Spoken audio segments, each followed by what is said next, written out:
কেমন আছো সবাই? আলহামদুলিল্লাহ আমি অনেক ভালো আছি।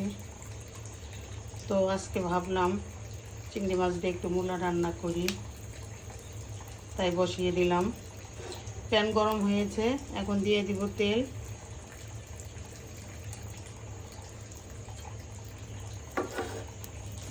এখন মূল রেসিপিতে চলে আসি। প্রথমে আমি দিয়ে দিব পেঁয়াজ কুচি।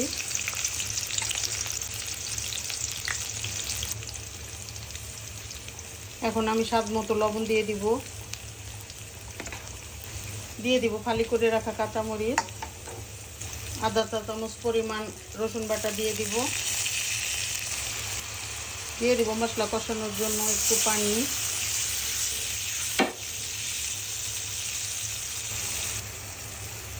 সবজি রেডি মশলা দিয়ে দিব।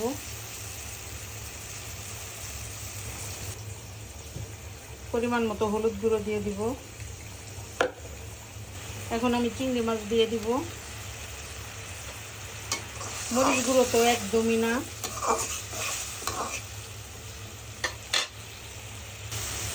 এই তো মশলা কষানো কমপ্লিট। এখন আমি মূলাগুলা দিয়ে দিব।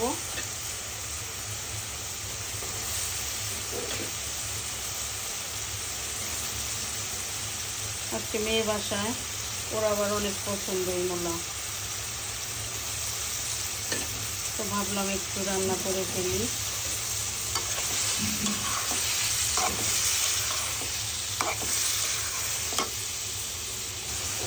অল্প পরিমাণে কষানোর জন্য একটু পানি দিয়ে দিব।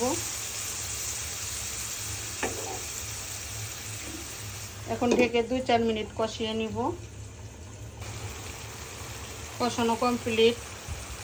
এখন আমি রান্না করার জন্য ঝোল দিয়ে দিব।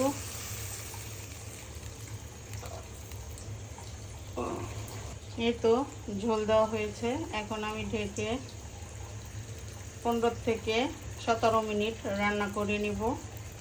তো আমার এই ভিডিওকে কোথা থেকে দেখছো বন্ধুরা, আমাকে একটু কমেন্ট করে জানিও।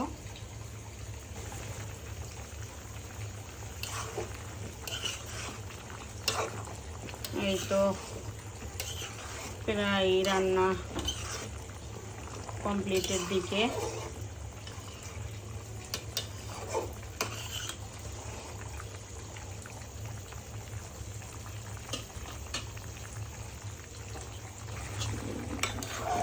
এই তো ফাইনালি আমার মূলা রান্না কমপ্লিট।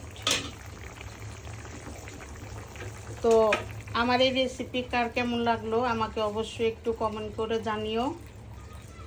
আমার ইউটিউব চ্যানেলকে সাবস্ক্রাইব করবা, আমার পাশে থাকবা, আমার পেজকে ফলো করবা। সবাই সুস্থ থাকো, ভালো থাকো। আল্লাহ হাফেজ। আসসালামু আলাইকুম।